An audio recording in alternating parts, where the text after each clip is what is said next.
Amén. Aleluya. Te damos las gracias, Señor, por su misericordia y su bondad. Bueno, ahora sí, ya no nos quedan sino horas para terminar este, este año y yo creo que Dios ha sido bueno, Dios ha sido fiel. Hemos pasado por situaciones, seguramente por retos, por cosas fuertes, pero más fuerte ha sido nuestro Señor. Amén. No olviden, por favor, detenerse para alabar y glorificar el nombre del Señor.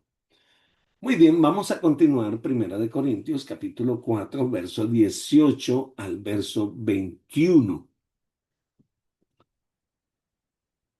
Y estamos allí, por favor. Y otra de las cosas que habíamos hablado el día de ayer, o lo tocamos por encimita, es que un verdadero líder, un verdadero ministro, y cuando hablamos de líder no estamos hablando solamente a nivel de iglesia, estamos hablando que cada uno de nosotros, aún en casa, somos líderes.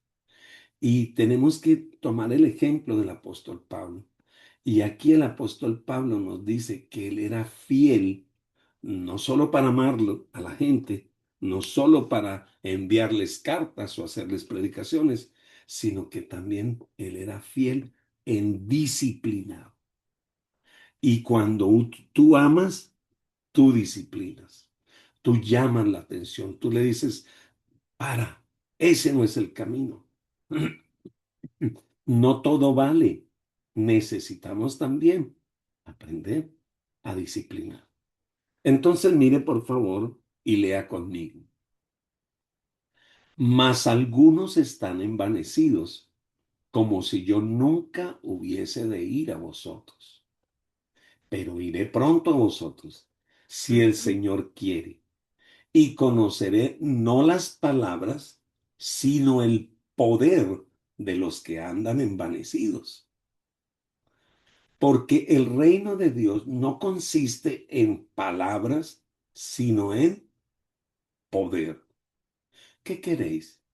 ¿Iré a vosotros con vara o con amor y espíritu de mansedumbre?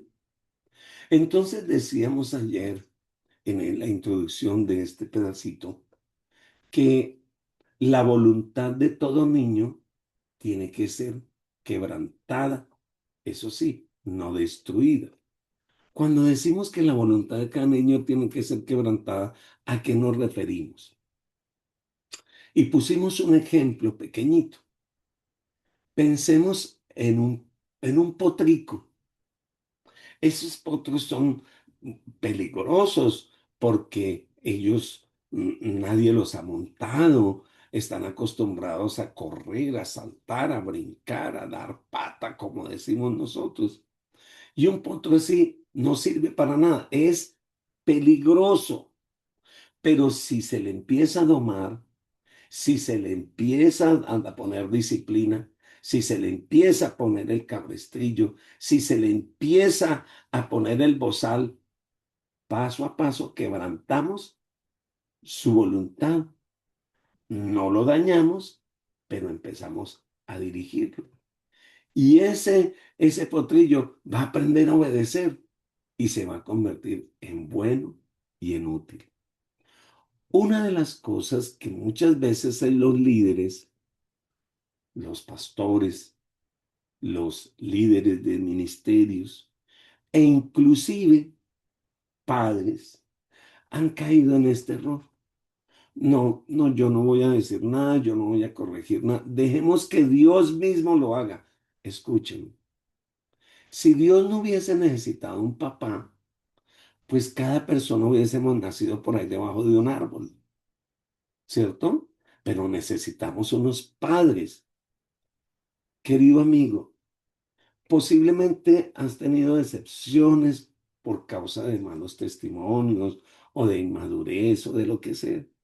Y a veces queremos pensar, yo no necesito iglesia, yo aquí estoy tranquilo, yo mejor pues aquí en el devocional y yo oro al Señor aquí en mi casa y yo no tengo problema. Déjame decirte algo.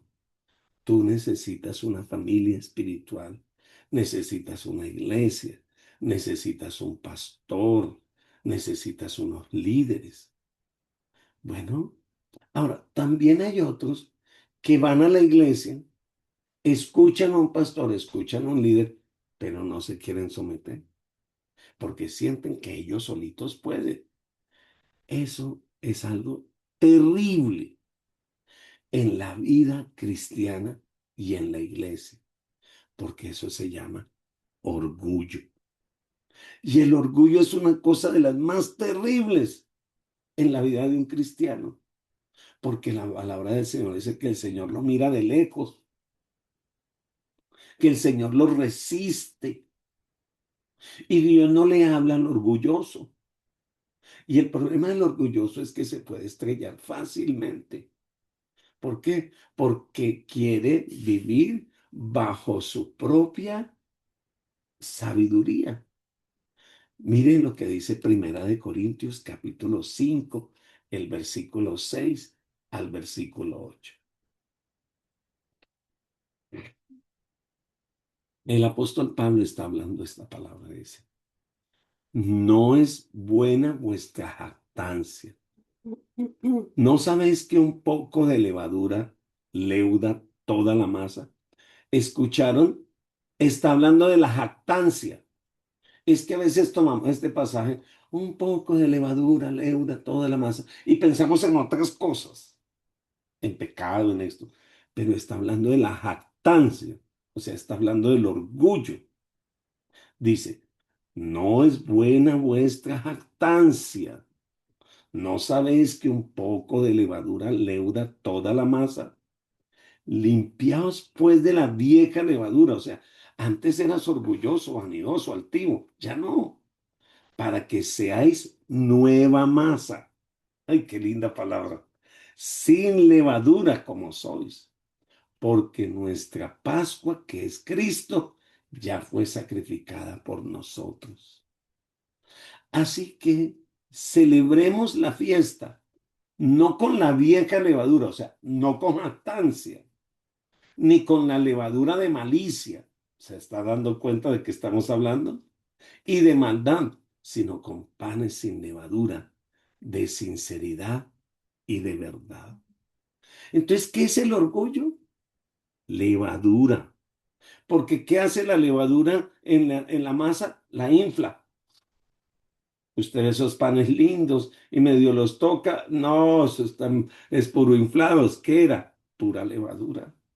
¿Y qué le pasa a un pastor, a un líder, a un padre de familia que es solo jactancia? Es pura levadura, inflados.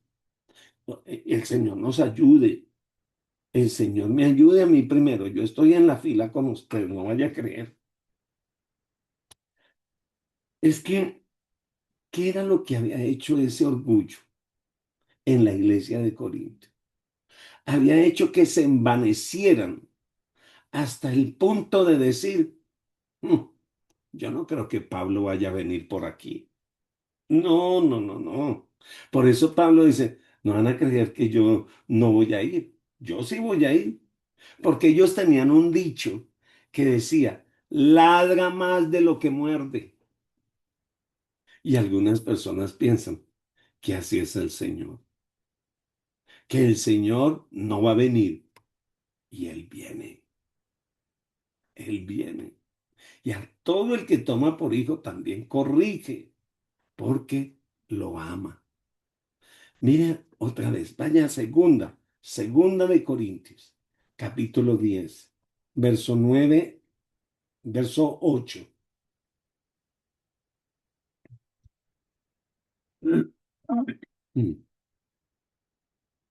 Segunda de Corintios, capítulo 10, verso 8, y dice, porque aunque me glorié algo más todavía de nuestra autoridad, la cual el Señor nos dio para edificación y no para vuestra destrucción.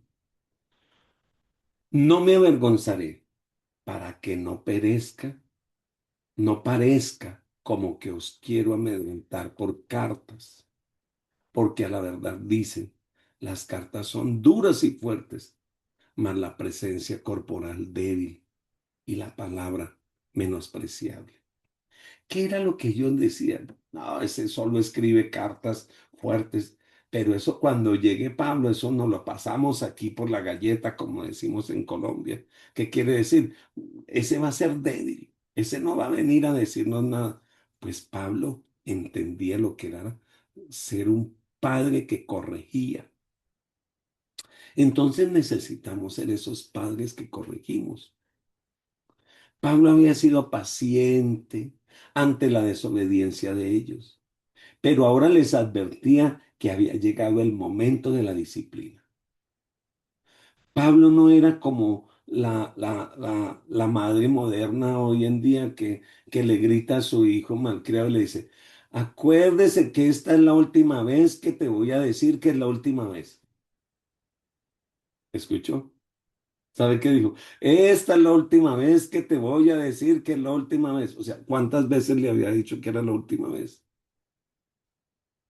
No, el Señor habla, el Señor no malcría, el Señor está dándote una oportunidad, nos está dando una oportunidad. Tenemos que aprender del Señor en obediencia y no por experiencia. Y mi querido líder, es mejor hablar a tiempo. Querido padre, hable a tiempo. Es mejor estorbar, es mejor decir por aquí no es el camino. Amor no es hacerse el que no vio. Amor no es callarse, es hablar. El que ama, habla, estorba, anima y alienta. Un padre fiel debe disciplinar a sus hijos. No es suficiente ser un ejemplo ante ellos, que sí es lindo, sino que también debes corregirlos cuando se rebelan y se niegan a obedecer. Y Pablo lo entendió de tal manera que les dice, yo voy a corregirlos. Pablo hubiese preferido ir, como dijo, con mansedumbre y tratar de buena manera lo referente a los pecados de ellos. Pero la actitud de ellos los hacía difícil que llegara de esa manera.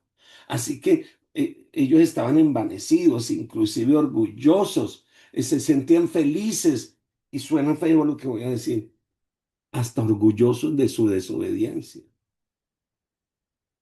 ¿Qué es ser orgulloso de su desobediencia? No, pues, sí, yo sé que estoy pecando, pero pues, no sé. A ver, un momento. Mire lo que dice Primera de Corintios 5, versículo 1 y versículo 2. Primera de Corintios 5, 1 y 2. Esto estaba pasando en la iglesia de Corinto y muchas veces sucede en todas nuestras iglesias, que no debería de ser, pero sucede. Y como líderes y como pastores tenemos que hablarlo. Dice Primera de Corintios 5, versículo 1 y 2. De cierto se oye que hay entre vosotros fornicación, tal fornicación cual ni aun se nombra entre los gentiles. Tanto que alguno tiene la mujer de su padre y vosotros estáis envanecidos. ¿Sabe qué quiere decir? Orgullosos. ¿Cómo? Que están orgullosos de tal pecado. Y entonces él dice, ¿no deberían más bien haberos lamentado para que fuese quitado de en medio de vosotros el que cometió tal aflicción? Entonces hemos equivocado muchas veces el amor de Dios y el evangelio. No, el Señor no rechaza al pecador, pero el pecado nos separa de la comunión con Dios. Y recuerde que el pecado personal afecta a nuestra familia, llámese esposo, esposa, hijos, hijas, padres, pero no solamente afecta a nuestro círculo familiar, sino que el pecado también afecta a nuestra comunidad, nuestra iglesia. El pecado es tan cruel que la palabra del Señor dice que aún la tierra gime al Señor y le dice que la libere. ¿Por qué? Porque el pecado de los hombres y el derramamiento de sangre hace que aún la tierra esté pidiéndole al Señor que se manifieste. Entonces, es un pasaje fuerte. Aquí, en este pasaje, entre las palabras y poder y dichos y hechos, la gente caminaba en arrogancia. No tenían problema de hablar a lo grande, eh, hablar con orgullo, con altivez. No tenían problema. Y tal vez hablaban de sus dones y de sus talentos y por eso decía, yo soy de Apolo, yo soy de Pablo, yo soy de Cefas, pero practicaban pecados e inclusive pecados de inmoralidad. Qué vergüenza para Pablo. O sea, usted dice que usted pertenece a mis hijos espirituales, pero usted sigue practicando pecado e inclusive pecados de inmoralidad. Entonces, como padre, se levanta a corregirlos. Asimismo, el Señor quiere que nosotros abandonemos el pecado, la soberbia, la altivez y caminemos con el Señor. Que nuestras palabras se alineen con nuestra manera de vivir. Pablo estaba preparado para respaldar sus palabras con poder. ¿Por qué? Porque las palabras de un hombre de Dios, de una mujer de Dios, le siguen el poder. ¿Y qué poder? No solamente para orar y sanar y ministrar, sino el poder de vivir como Dios quiere y vivir para Dios. Así que en este capítulo que estamos leyendo, en estos versos que estamos leyendo, el apóstol Pablo va a preparar el camino y esto lo veremos próximamente en los próximos dos capítulos y va a enseñarle a la iglesia cómo se debe comportar. ¿Cómo se debe comportar un esposo con una esposa con un esposo, los hijos con los padres, los empleados con los empleadores? Va a empezar a decirle cómo debe comportarse una iglesia. Pero por ahora tiene que tocar con el pecado. Había mucho, mucho pecado en la congregación de Corintios. Y Pablo estaba tratando con esto. Y les dice, yo ya les había escrito sobre el asunto, pero ustedes no habían tomado en cuenta lo que estoy diciendo. Mire, por favor, Primera de Corintios, capítulo 5 el versículo 9 por favor. Y miren lo que dice aquí. Primera de Corintios 5:9. Os he escrito por carta que no os juntéis con los fornicarios. A ver, aquí ya no habla de no ser fornicario, aquí ahora habla de no juntarse con los fornicarios. No, pastor, pero ¿qué clase de evangelio es ese? Si Dios es puro amor, sí, pero ponga atención.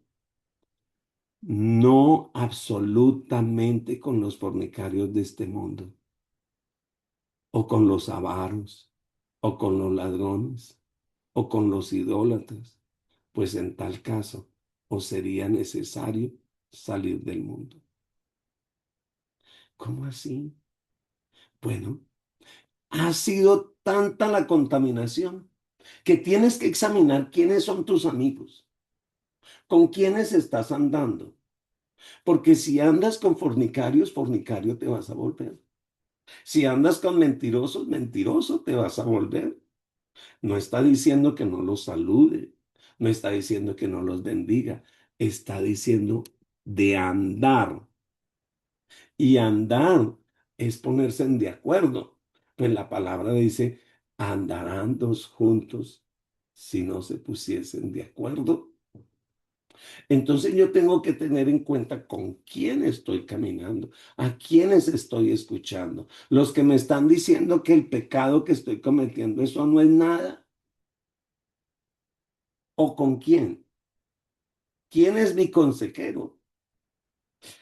Ahora, toda la congregación estaba así en un letargo. Fue entonces que algunos miembros espirituales se pusieron en contacto con Pablo y le escribieron. Entonces Pablo dice, porque he sido informado acerca de vosotros, hermanos míos, por los de Cloe, que hay entre vosotros contiendas. Ay, seguro algunos dijeron, no falta el chismoso. No, ya se puso allá, perdonen la expresión, aquí en Colombia decimos, se puso de sapo. No, no permita que aunque le digan eso, usted sea esa persona espiritual que se anime a cuidar esa santificación de su casa, de su familia y de la iglesia. ¿Sabe? Algunos líderes de la iglesia le escribieron a Pablo, inclusive buscando consejo en cuanto al matrimonio. Dice, en cuanto a las cosas que me escribiste, bueno le sería al hombre no tocar mujer. Y Pablo les contestaba, y Pablo oraba, y Pablo les daba consejo, pero muchas veces llegaban, entraba por un oído y salía por el otro. Déjeme preguntarle, ¿la palabra, la dirección, ha hecho cambios en su vida? ¿Usted siente que el Señor ha hecho clics, cambios, cositas preciosas en su vida? Yo quiero animarlo a que usted observe su corazón, observe su vida. Pablo le dio la oportunidad a la iglesia para que pusiese la casa en orden. Mm, Tuvo que ir Pablo personalmente. Y como les digo, en los capítulos siguientes vamos a ver cómo el apóstol Pablo le va a enseñar a la iglesia a gobernarse aún dentro de la iglesia. Porque, ¿sabe? Nosotros necesitamos también saber cómo es que debemos de gobernarnos frente a la iglesia. Desafortunadamente, si leemos la historia, la iglesia no obedeció de inmediato. Pero Pablo tuvo que hacer esa visita y su experiencia durante esa visita fue inclusive dolorosa. Segunda de Corintios capítulo 2 versículo 1 nos dice lo dolorosa, dice, esto pues, en Segunda de Corintios 2:1, determiné para conmigo no ir otra vez a vosotros con tristeza, porque cuando fue, se entristeció mucho. Mire, vaya otra vez, lea conmigo. Segunda de Corintios, capítulo 2, verso 12 al verso 14. Y dice, he aquí, por tercera vez, Segunda de Corintios 2, del 12 al 14, dice, he aquí, por tercera vez, estoy preparado para ir a vosotros. Y no os seré ver gravoso, porque no busco lo vuestro, sino a vosotros. Había gente que estaba diciendo que Pablo iba, era por la ofrenda. Y Pablo dice, no, no, no, no, no, yo no voy a ir por lo de ustedes, voy es por ustedes. Pues no deben atesorar los hijos para los padres, sino los padres para los hijos. Él está diciendo, mire, si ustedes creen que yo voy a ir para que me den una ofrenda, no, yo voy a ir a llevarles mi vida como ofrenda. Mire, después tuvo que escribir una carta muy fuerte y quiero parar aquí para que usted y yo oremos. Mire lo que escribe en Segunda de Corintios, capítulo 7, verso 8 al verso 12. Y posiblemente esta carta la llevó Tito, pero mira lo que dice. Porque aunque os contristé con la carta, no me pesa, aunque entonces lo lamenté, porque veo que aquella carta, aunque por algún tiempo os contristó, ahora me gozo, porque hayáis sido contristados sino porque fuiste contristados para arrepentimiento, porque haber sido contristados según Dios, para que ninguna pérdida padecieseis por nuestra parte. porque la tristeza que según Dios produce arrepentimiento para salvación, de que no hay que arrepentirse, pero la tristeza del mundo produce muerte, porque aquí esto mismo de que hayáis sido contristados según Dios. ¿Qué solicitud produjo en vosotros? ¿Qué defensa? ¿Qué indignación? ¿Qué temor? ¿Qué ardiente efecto? ¿Qué celo? ¿Qué vindicación? En todos habéis mostrado limpios en el asunto. Así que aunque les escribí, no fue por causa del que cometió agravio, sino por causa del que lo padeció, sino para que se os hiciese manifiesta nuestra solicitud que tenemos por vosotros delante de Dios. ¿Sabe? No se canse de estorbar. No se canse de enseñar y de predicar el camino. Sé que estos mensajes no son populares, pero yo prefiero decirles estas palabras y mostrarle el amor verdadero a través de la palabra que corrige, que enseña, que edifica. Así que, hermano, vamos a orar y mañana nos vamos a ver nuevamente y vamos a seguir adelante. Espíritu Santo, tan lindo que eres, Señor, por enseñarnos tu palabra, por hablarnos. Ay, Señor, confesamos que a veces es tan difícil corregir, Señor. Uno no quisiera contristar ni agraviar a nadie, Señor, pero ayúdanos, Señor, porque el amor también se revela cuando contristamos, cuando llamamos la atención, Señor, aunque las personas se sientan agravadas, pero el tiempo dará fruto y fruto verdadero. Yo te pido que este día bendigas a mis hermanos y que todas las actividades que van a hacer los guardes y los cubras con tu sangre preciosa. Fortalécelos en el poder de tu fuerza, Señor. Gracias por sus vidas. Gracias por amarlos y bendecirlos. En el nombre de Jesús. Nos vemos si Dios lo permite mañana. Un abrazo. Amén, amén, amén. Bendiciones. Bendiciones. Dios le